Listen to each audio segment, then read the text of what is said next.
Le soleil brûlait comme un feu de jugement, ce lundi après-midi. En l'espace d'une seconde, un éclair anormal, tordu comme un serpent de feu, frappa Papa Jeff en pleine poitrine. Le ciel cria, un coq blanc surgit de la lumière et une silhouette invisible se dessina dans les cieux. Kim Wenza venait de recevoir un avertissement. Pas une mort naturelle, pas un hasard. Un message? Mais pourquoi Papa Jeff a-t-il été foudroyé par un ciel pourtant sans orage? Pourquoi des enfants ont-ils vu des visions effrayantes dans la foudre? Et surtout, que cache vraiment Mama Tsimba, la femme de Papa Jeff, en larmes qui pleure sur le corps de son mari? Était-ce vraiment le destin ou une offrande bien plus sombre? Avant de continuer cette histoire remplie de mystères, de larmes et de révélations, prends une pause, va chercher ton pop-corn, ton jus, installe-toi bien et surtout, si ce n'est pas encore fait, abonne-toi, like cette vidéo et partage-la à quelqu'un qui a besoin de découvrir ce qui se passe quand le monde visible croise le monde invisible. Tu es prêt? Alors, suivons ensemble la suite de cette histoire bouleversante. Ce jour-là, à Kim Wenza, le soleil brillait si fort que même les arbres semblaient halter sous sa morsure. Papa Jeff, le dos courbé par une longue journée de travail champêtre, rentrait à la maison, un sac de manioc, attaché sur le porte-bagages de son vieux vélo. La poussière rouge du chemin collait à sa peau moite. Il sifflotait doucement, les yeux fixés sur l'horizon, là où le ciel commençait curieusement à s'assombrir, malgré l'intensité du soleil. D'un coup, une brise glaciale balaya le chemin. Papa Jeff leva les yeux, intrigué. « Hein? Ce vent, avec ce soleil ?» murmura-t-il. Quelques gouttes de pluie tombèrent, fines comme des lames, dans un contraste surnaturel avec la chaleur écrasante. Il ralentit, posa un pied à terre, et là, un craquement terrifiant fendit l'air. Un éclair venu de nulle part déchira le ciel, transperça le grand manguier près de la maison, le coupant net en deux. La foudre, comme animée d'une volonté propre, se courba dans les airs et frappa Papa Jeff en pleine poitrine. Il tomba, raide, les bras écartés, les yeux encore ouverts, figé dans l'incompréhension. La pluie, aussi brusquement qu'elle était venue, s'arrêta. Le silence qui suivit fut plus effrayant encore que le bruit de la foudre. Dans la maison, Mama Tsimba sursauta au son du tonnerre. Elle courut dehors, le cœur affolé. « Jeff! Jeff! Mon mari !» Elle hurla en le découvrant au sol, inerte, fumant légèrement, les habits brûlés par endroits.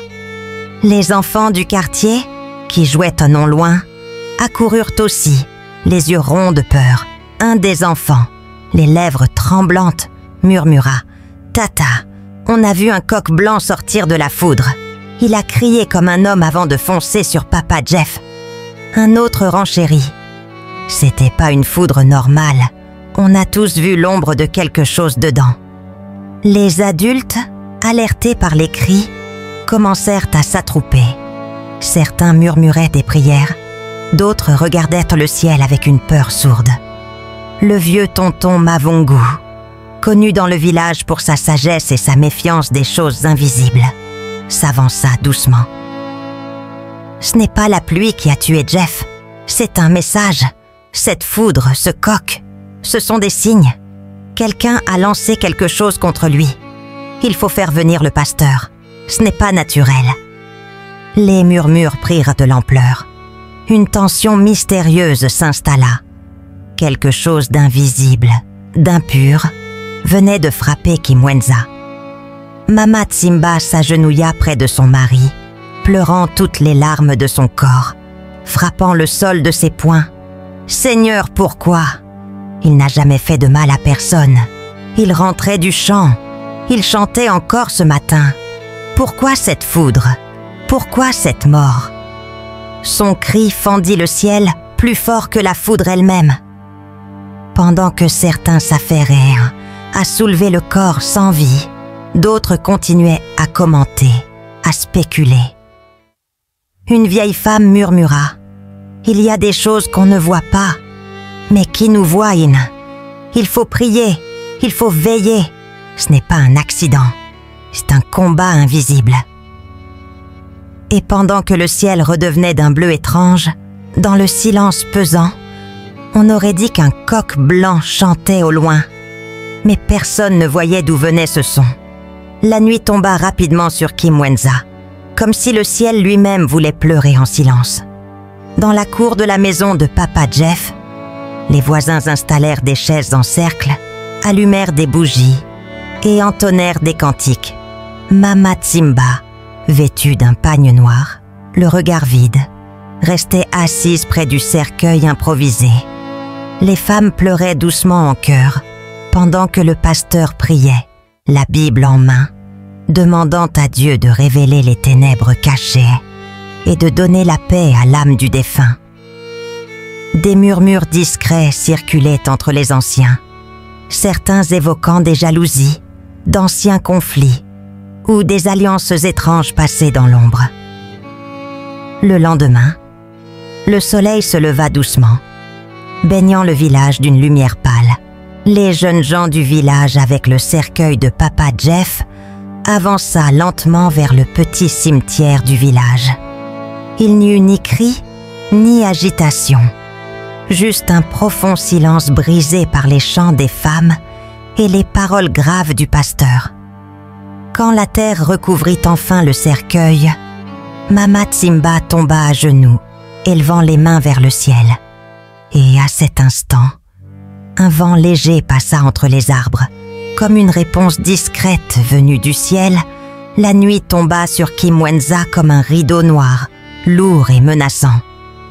Après l'enterrement de Papa Jeff à 11h du matin, le silence régnait dans le village. Mais à minuit passé, une étrange brume se leva. Elle n'avait rien de naturel, froide, visqueuse. Elle rampait sur le sol comme si elle cherchait sa proie. À l'endroit même où avait été enterré Papa Jeff, un cercle de feu s'alluma soudain. Des ombres encapuchonnées se rassemblèrent en silence.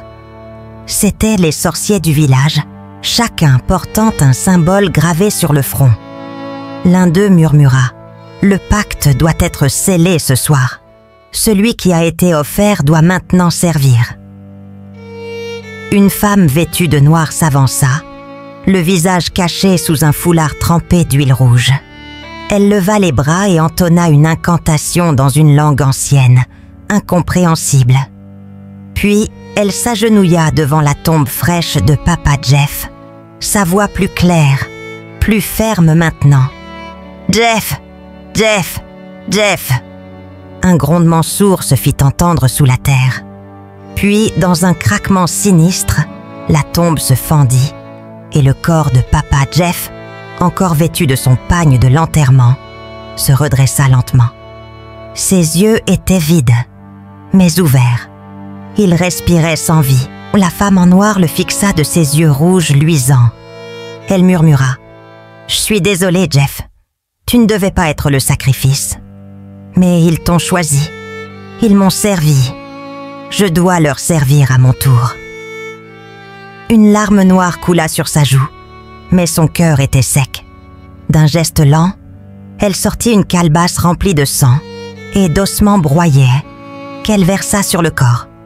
Le corps se mit à trembler, à se tordre, ses membres craquaient, et sous les yeux des sorciers ravis, Papa Jeff se transforma en un gros mouton noir aux yeux humains.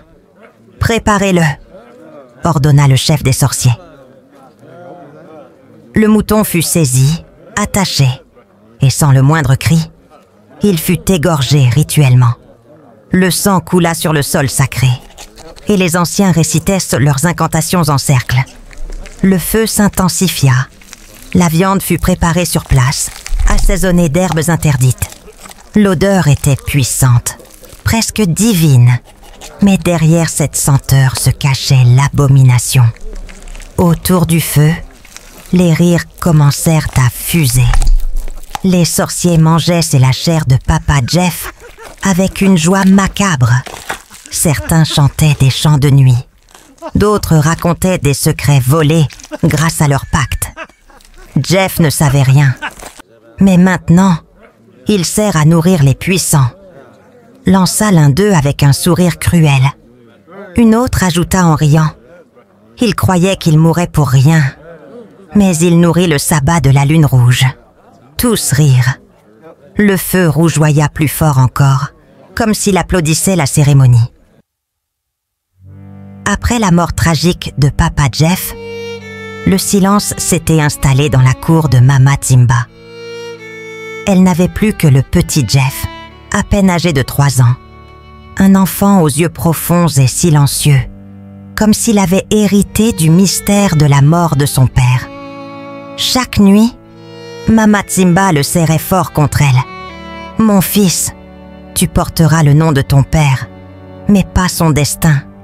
Toi, tu vivras, tu iras loin. » Elle le répétait presque comme une prophétie, les larmes aux yeux, les mains tremblantes.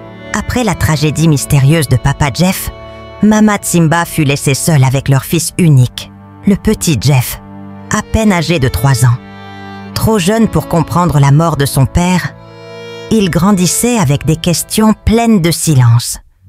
Chaque soir, avant de dormir, il regardait le portrait noirci de Papa Jeff, accroché au mur de boue de leur case. « Maman, pourquoi papa ne revient jamais? Même dans mes rêves, je le vois, mais il ne parle pas. » Mama Timba, le cœur serré, souriait tristement. « Un jour tu comprendras, mon fils. Ton père veille sur toi depuis là-haut. Tu portes son nom, et un jour tu porteras aussi la grandeur. » Les années passèrent. Petit Jeff était un garçon calme, mais déterminé. À 15 ans, il était déjà l'un des meilleurs élèves de l'école du village. Un jour, Mama Timba reçut une lettre de son petit frère, Big John, un homme prospère et respecté vivant en ville. « Envoyez-moi Jeff. Je veux qu'il ait un avenir. Je m'occuperai de ses études et de son avenir. » Le jour du départ arriva. À la gare routière poussiéreuse, Mama Timba serra son fils contre elle, les yeux pleins d'espoir et de peur mêlée. « Mon fils, va apprendre, reste humble, garde Dieu dans ton cœur et n'oublie jamais d'où tu viens. » Dans le village, les jours passaient sans Jeff, mais son nom restait sur toutes les lèvres. À chaque marché, Mama Timba parlait fièrement de lui. « Mon fils est en ville maintenant, chez son oncle Big John. Il étudie l'architecture. Il est toujours premier de sa classe. » Les femmes l'écoutaient, impressionnées, pendant qu'elle pilait le manioc ou lavait le linge. « Ah, Jeff, le fils du défunt, il fera honneur au nom de son père. Ce garçon a quelque chose en lui, on le sent. » Un soir, autour du feu, les anciens parlèrent de l'avenir du village. Tonton Mavungu secoua la tête, pensif. « Je regarde ce garçon, et parfois je me demande si Papa Jeff n'est pas revenu à travers lui.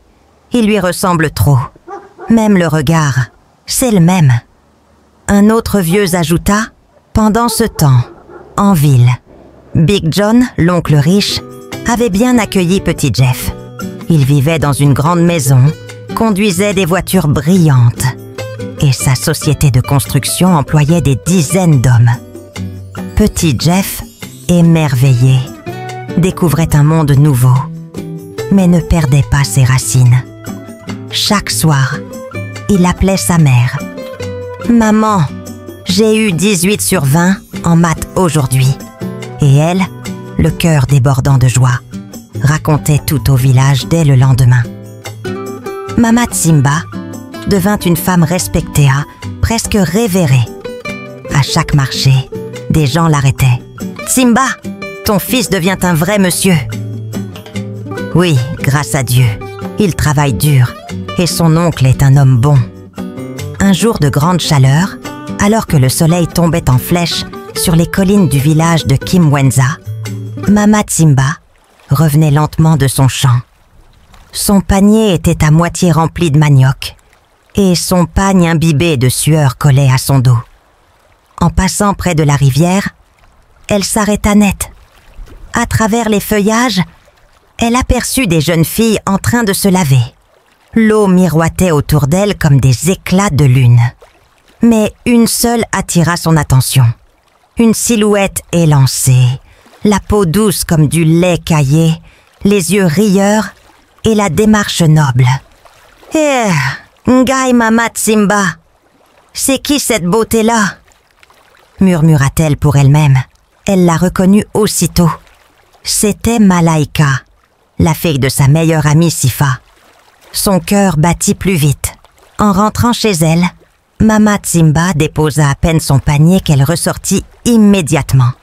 Sans même prendre de l'eau, elle se dirigea droit chez Sifa, le cœur pressé par une idée. « Sifa, ma sœur, ouvre vite !» cria-t-elle en frappant à la porte en bois. Sifa, surprise, sortit avec un pagne noué à la va-vite. « Mama Tsimba, qu'est-ce qui se passe? Tu as vu un serpent? » ?»« Pire qu'un serpent.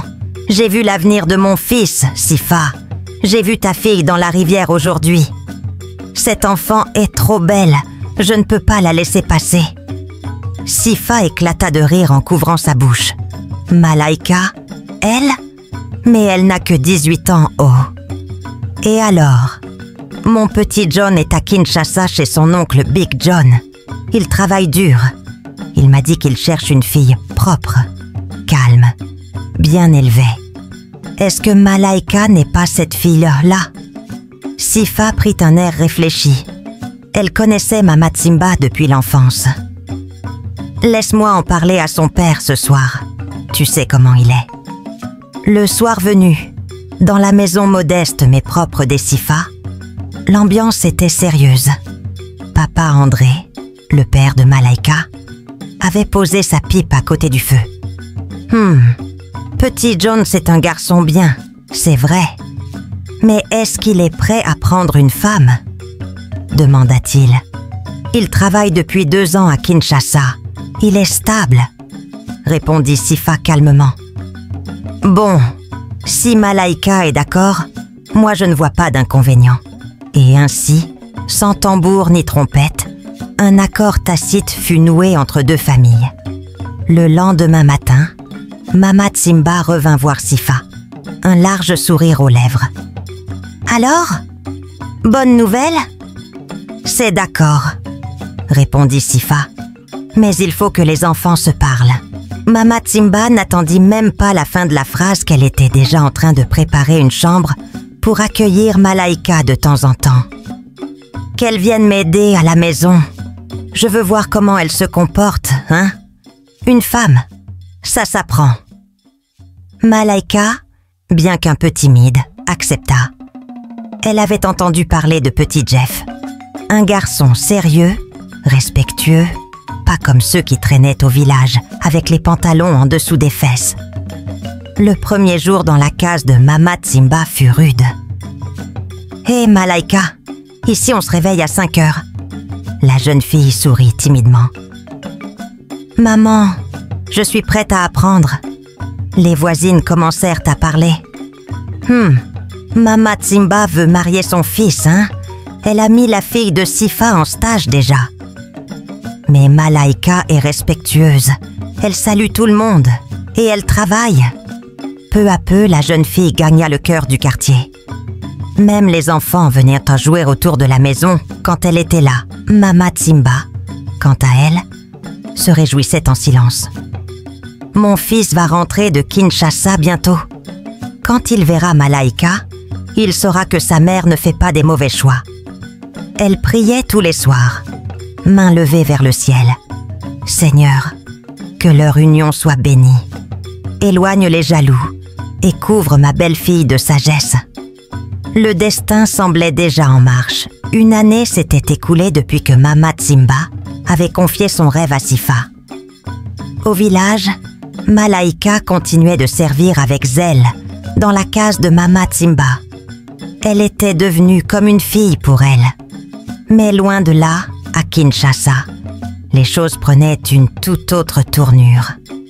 Petit Jeff venait de terminer ses études.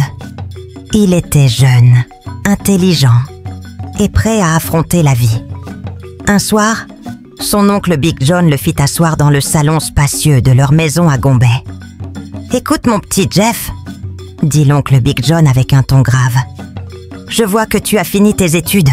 Le travail ici n'est pas facile et je ne voudrais pas que tu partes ailleurs. Tu es intelligent, digne de confiance.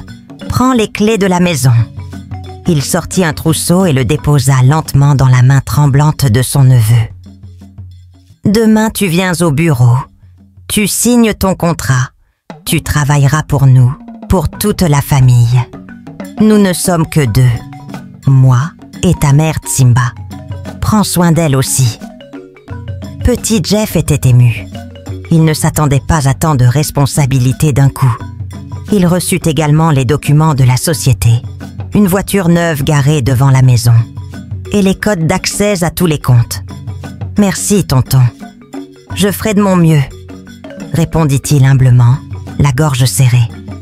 Mais un poids le tiraillait. Il avait un secret.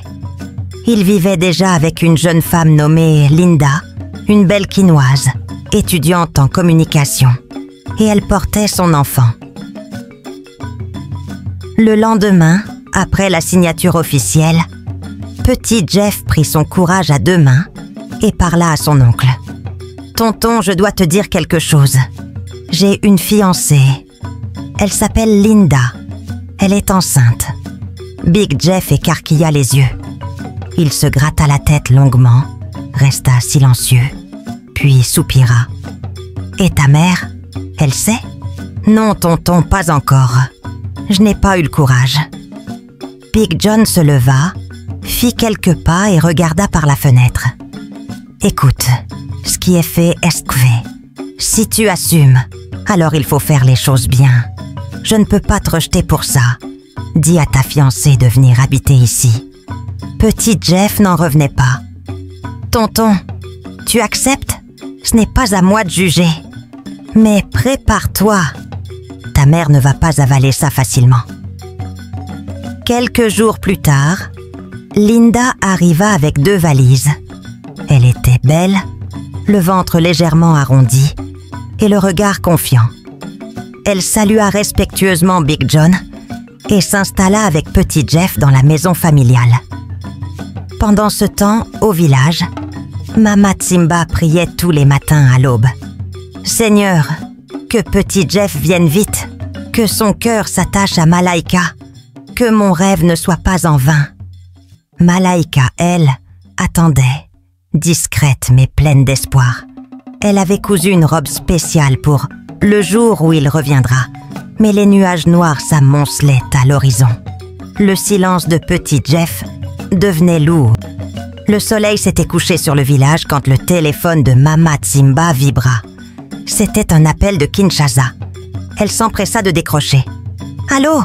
Maman, c'est moi, petit Jeff. Je voulais te parler. Je ne sais pas si tu seras contente, mais... Est-ce que tu accepterais de quitter le village et venir vivre avec moi à Kinshasa ?» Il y eut un long silence. Mama Tsimba sentit son cœur s'emballer. « Kinshasa, toi-même tu m'invites ?»« Oui, maman. Et j'ai une surprise. Si tu dis oui, je t'envoie le ticket de bus dès ce soir. Tu peux voyager demain soir même. » Elle ne réfléchit pas longtemps. « Oh mon fils, comment dire non à ça ? Je viens mon fils. » Elle raccrocha les larmes aux yeux. Mais elle ne lui dit rien à propos de Malaika, ni de la promesse de mariage. Elle voulait d'abord voir de ses propres yeux. Le lendemain, dès l'aube, Mama Tsimba était déjà debout. Elle lava sa grande marmite, balaya sa cour et prépara son sac en tissu fleuri. Elle portait son plus beau pagne, avec le foulard assorti. Avant de partir, elle se rendit chez sa sœur de cœur, Mama Sifa. « Sifa, ma sœur, je pars. Tu pars où comme ça, si tôt ? » ?»« Kinshasa. Petit Jeff m'a invité. Il a dit qu'il veut que je vive avec lui. Il a grandi maintenant. » Mama Sifa sourit, Mais son regard alla quota aussitôt vers sa fille Malaika, assise à l'ombre du manguier. « Et Malaika, tu vas lui dire ?»« Oui. » Mama Tsimba se tourna vers la jeune fille. « Ma fille, je pars, mais je te promets, je reviens avec lui. Il viendra pour toi. » Malaika, surprise et un peu timide, baissa les yeux. « Merci, maman. Je vais prier. » Elle ne dit rien de plus. Mais dans son cœur, un feu s'était rallumé. Peut-être que le destin fera bien les choses, pensa-t-elle, en essuyant ses mains sur son pagne. Mama Sifa l'accompagna à l'arrêt du car. « Sois forte là-bas. Kinshasa, ce n'est pas ici haut. »« Ne t'inquiète pas, ma sœur. Je vais voir la vérité en face. Si Dieu est avec moi, alors Malaika sera honorée. » Elles s'embrassèrent longuement. Le bus arriva dans un nuage de poussière. Mama Tsimba monta avec courage, sans se douter de la tempête qui l'attendait à la capitale. À son arrivée à Kinshasa, les klaxons, les cris, le désordre de la gare routière la prirent de court. Elle aperçut petit Jeff, tout souriant, en chemise blanche et lunettes de soleil. Il accourut vers elle. « Maman, bienvenue à Kinshasa !» Elle le serra fort, les yeux embués. Mais quand elle vit, derrière lui, une jeune fille enceinte qui venait aussi l'embrasser en l'appelant « maman », elle comprit immédiatement, depuis son arrivée à Kinshasa, Mama Tsimba n'avait pas dit un mot de trop. Elle observait, elle priait, mais surtout, elle pensait. Trop, la présence de Linda, enceinte, l'avait déstabilisée. Elle dormait dans une chambre d'amis, mais son cœur ne trouvait pas le repos. 3 jours après son arrivée, alors que tout le monde dormait, quelque chose d'étrange se produisit. Mama Tsimba, allongée sur son matelas, se mit soudain à trembler légèrement. Son corps physique restait immobile, mais son esprit, lui, venait de se détacher. Elle sortit, silencieusement, et marcha vers les ténèbres. Dans la brousse invisible de Kimwenza, un lieu où les hommes ordinaires ne vont jamais, une grande réunion se tenait. C'était la grande assemblée des sorciers du mois. Tous les membres étaient là, leurs visages déformés, certains avec des becs, d'autres avec des yeux d'animaux. Chacun venait rendre compte de ses œuvres. Les puissants parlaient fort, les faibles tremblaient. Mais ce soir-là, Mama Tsimba ne vint pas seule. Parmi les figures présentes, il y avait aussi la mère de Malaika, Mama Sifa, que nul n'avait jamais soupçonnée. Mais ici, elle était respectée, crainte même. « J'ai une requête !» lança Mama Tsimba, le regard rouge et la voix lourde. « Parle, sœur Tsimba !» répondirent plusieurs voix d'ombre. « Je suis allée à Kinshasa. Je pensais trouver mon fils seul, prêt pour Malaika. Mais j'ai trouvé une autre fille. Elle est enceinte. Elle m'a volé mon fils. Je veux qu'elle disparaisse. » Un silence lourd suivit cette déclaration. Puis, doucement, une silhouette se leva. Mama Sifa, la mama de Malaika. Elle était aussi sorcière. « Je suis avec toi, ma sœur. Elle ne mérite pas petit Jeff. » Elle sortit de son sac en peau de bête un petit sachet noir.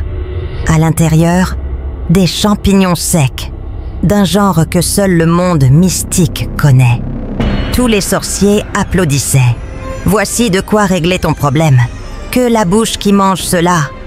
Qu'elle prépare ça pour petit Jeff. Dès que petit Jeff mangera, il oubliera tout de même sa fiancée. Il chassera sa fiancée de la maison. Après quelques jours, il viendra épouser Malaika. » Le lendemain matin, très tôt, Mama Tsimba entra dans la cuisine.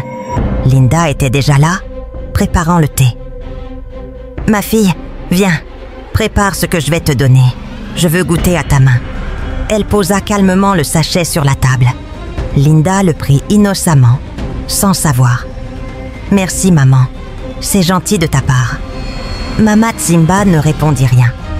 Pas un mot. Elle retourna dormir dans sa chambre, le regard dans le vide. L'âme tiraillait entre colère et conscience. Après avoir remis le sachet à Linda, Mama Simba retourna dans sa chambre. Épuisée par ses pensées et les événements de la nuit mystique, elle s'endormit aussitôt. De l'autre côté, Linda, sans rien soupçonner, nettoya les champignons et les cuisina avec soin. La marmite était bien remplie, l'odeur envoûtante. Vers 13h30, fatiguée par la grossesse, elle déposa la marmite sur la table et s'allongea un instant sur le canapé du salon. Elle ferma les yeux, paisible, le souffle lent. Pendant ce temps, l'oncle Big John, rentrant d'une réunion épuisante au travail, marmonnait dans sa barbe en descendant de sa voiture. « Ah! Si je ne mange pas maintenant, je vais tomber ici même. » La porte s'ouvrit doucement. C'était Big John Punlell connaissait bien la maison de son neveu. Il y passait presque chaque midi, surtout depuis l'arrivée de Linda. Elle cuisinait bien et la porte était toujours ouverte. Pour lui, c'était une seconde maison. L'homme d'affaires, l'oncle respecté, affamé après une matinée de réunion. Il entra, déposa sa veste, puis sentit l'odeur venue de la cuisine. « Cette fille sait cuisiner », dit-il en souriant. Il s'approcha de la table, souleva le couvercle de la grosse marmite. Et là, la tentation fut trop forte. Il prit une cuillère, puis une autre, et une autre. Mais très vite, ce ne fut plus lui qui mangeait. C'était comme une force qui l'obligeait. Il mangea tout, toute la marmite. Chaque bouchée semblait appeler la suivante, comme une malédiction. À la fin, son front était trempé de sueur. Il s'essuya rapidement, mais à peine assis. Son ventre se retourna. « Ah, mon ventre !» cria-t-il, tombant à genoux. Il se mit à vomir violemment. Son visage se déforma. Ses yeux se remplirent de larmes. Linda sursauta, réveillée par les cris. Elle accourut, paniquée. « Oncle, oncle, qu'est-ce qui se passe ?» Big John continuait de se tordre sur le sol, tenant son ventre, les veines du cou gonflées. « La nourriture, c'est la nourriture !» Linda se tourna vers la table. La marmite était vide.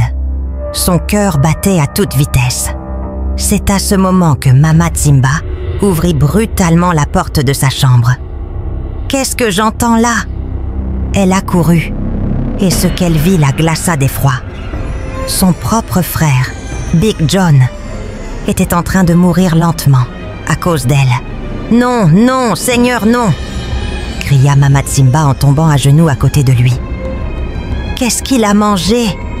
demanda Linda. Affolée, Mama Simba ne répondit pas. Son regard alla vers la marmite vide. Son cœur s'effondra. Ce n'était pas petit Jeff, c'était lui. C'est son frère qui avait mangé le plat maudit. Dans un murmure, elle répéta « Ce n'était pas pour toi. Ce n'était pas pour toi. » Big John la regarda une dernière fois, haletant. « Simba. Pourquoi ?» Puis ses yeux se retournèrent. Il perdit connaissance. Linda pleurait, criait à l'aide. Lorsque petit Jeff arriva à la maison ce jour-là, tout était sans dessus-dessous. Des voisins rassemblés parlaient à voix basse. Il descendit de sa voiture, inquiet. « Qu'est-ce qui se passe ici ?» Un voisin s'approcha, l'air grave. « Ton oncle, il a eu une crise. Ils l'ont emmené d'urgence à l'hôpital. »« Quoi ? Comment ça une crise ? Il allait bien ce matin !» cria Jeff, affolé, courant vers la porte de la maison. Dans le salon, il trouva Linda en larmes, assise sur le sol, tremblante. À côté d'elle, Mama Simba, figée, le regard vide. « Maman, qu'est-ce qui s'est passé ici ?» Personne ne parlait. Le silence était plus lourd qu'un cercueil. « Linda, dis-moi quelque chose !» La jeune femme tourna lentement la tête, les yeux rouges. « Il a mangé les champignons que ta mère m'a donnés pour cuisiner. » Petit Jeff se retourna brusquement vers sa mère. « Maman, qu'est-ce qu'il y avait dans cette nourriture ?» Sans aucune réponse de sa mère, petit Jeff continua d'insister, la voix tremblante, le cœur en feu. « Maman, dis-moi ce qu'il y avait dans cette marmite. Maman, je t'en supplie. » Mais Mama Simba restait muette, figée comme une statue. Son regard vide fixait le sol, incapable d'affronter les yeux de son fils. Linda pleurait à genoux, secouant le corps de Big John. Les secondes paraissèrent des heures. Soudain, une sirène perça le silence. L'ambulance venait d'arriver. Les secouristes envahirent le salon. Les ambulanciers tentèrent de le ranimer sur place, pressant sa poitrine, posant des électrodes, appelant son nom. Rien. Le temps pressait. Ils le soulevèrent sur la civière en urgence. Petit Jeff monta avec eux, la gorge nouée, la main agrippée à celle de son oncle inconscient. Pendant ce temps, Mama Simba resta seule dans la maison silencieuse, figée, le sachet vide encore posé sur la table. À l'hôpital, les médecins firent tout ce qu'ils pouvaient. Ils branchèrent Big John à une assistance respiratoire, posèrent des perfusions et multiplièrent les examens. Mais aucun poison, aucune anomalie, aucun virus. Rien ne justifiait son état. « C'est incompréhensible », murmura un médecin. « Cliniquement, il devrait être éveillé ailleurs. » À l'hôpital, Big John fut placé sous assistance respiratoire. Les médecins disaient qu'il était entre la vie et la mort. Le matin suivant, petit Jeff fut appelé dans le bureau du médecin principal. L'air était grave. « Écoute, Jeff, nous avons fait tous les examens possibles. Il n'y a aucune trace de poison, ni d'infection, ni de lésion cérébrale. Médicalement, ton oncle ne devrait pas être dans le coma. C'est comme si quelque chose retenait son esprit. » Le docteur fit une pause, puis ajouta plus doucement. « Je ne suis pas un homme religieux, mais je crois qu'il est temps que tu parles à un homme de Dieu. Demain matin, un pasteur que je respecte passe ici tous les jours à 6 heures. Tu pourras lui expliquer ton problème. S'il y a une cause spirituelle, lui seul pourra t'aider. » De retour à la maison, petit Jeff était silencieux, tendu. Il regardait sa mère, assise sous le porche, tricotant sans émotion. « Maman, dis-moi la vérité. Est-ce que tu as fait quelque chose ? Est-ce que tu sais ce qui arrive à tonton ?» Pas de réponse. Juste un long silence, encore plus violent qu'un cri. « Maman, c'est la vie de ton frère. » Mais Mama Simba se leva lentement et rentra dans sa chambre, comme si elle n'avait rien entendu. Le soir tomba, et avec lui, l'obscurité dans tous les sens du terme. Cette nuit-là, Mama Simba retourna encore une fois dans le monde des ténèbres. La grande réunion des sorciers fut convoquée dans les profondeurs mystiques. Elle se présenta au milieu d'eux, le regard tourmenté. « Les champignons, mon frère Big John les a mangés. Il est à l'hôpital entre la vie et la mort. Je vous ai donné mon mari Papa Jeff dans le passé. Nous l'avons tué avec la foudre. Je vous ai servi. Mais je ne veux pas perdre mon frère. Faites quelque chose. » Un murmure parcourut l'assemblée. Le grand sorcier, au visage masqué de feu, prit la parole. « Ne t'inquiète pas. Nous avons déjà pris notre décision. Linda, la fiancée de ton fils, mourra demain. Nous provoquerons un accident. Et toi, dès que tu entendras notre appel, retourne ici. Nous unirons nos forces pour l'éliminer une bonne fois pour toutes. » Le matin arriva, paisible pour les uns, lourd de mystère pour d'autres. À l'hôpital, le pasteur entra dans le bureau du docteur, accompagné de 3 frères de l'église. Petit Jeff, les yeux cernés, se leva d'un bond. « Pasteur, mon oncle est entre la vie et la mort. Le docteur a dit qu'il n'y a rien de médical. » Le médecin hocha la tête. Ce patient est cliniquement stable, mais dans un état de coma profond sans aucune cause visible. C'est comme si quelque chose retenait son âme. Le pasteur ne répondit pas tout de suite. Il leva les yeux vers le plafond, puis posa la main sur la porte de la chambre. Il y a une présence ici, quelque chose d'ancien, de sombre, mais notre Dieu est plus grand. En entrant dans la chambre de Big John, le pasteur fut saisi dans son esprit. Il chancela légèrement, mais se reprit aussitôt. « Frères, mettons-nous en prière maintenant, pas demain, pas dans une heure, maintenant. » Ils commencèrent à prier, à invoquer le nom de Jésus-Christ. Toute force de mort, toute captivité mystique, relâche cette vie au nom de Jésus. Les murs semblaient vibrer sous la puissance de leur voix. La guerre spirituelle avait commencé. Pendant ce temps, à la maison, Linda se préparait calmement. « Je vais chez ma mère ce matin et après je dois passer pour la visite prénatale, » dit-elle en souriant. Petit Jeff l'embrassa sur le front. « Prends soin de toi. Je vais te voir à l'hôpital dans 2 heures. » Elle décrocha son téléphone et sortit avec sa voiture. Mais alors que Linda attrapait son sac, une force invisible frappa l'air. Mama Tsimba, assise sur le canapé, sursauta. Elle sentit une alerte sonore dans ses oreilles. Le moment était arrivé. Elle se leva en sursaut, jeta un regard rapide vers Linda, puis entra dans sa chambre. Là, dans l'ombre, elle prononça des incantations à voix basse. « Ce sera aujourd'hui qu'elle tombera. Je ne veux pas perdre mon fils. » Son corps s'écroula doucement sur le lit. Pendant que son esprit glissa à nouveau dans le monde mystique, elle arriva dans la grande salle des ténèbres, où tous les sorciers de Kimwenza l'attendaient. Le grand sorcier, vêtu d'un manteau noir d'où coulaient des flammes invisibles, l'invita à s'avancer.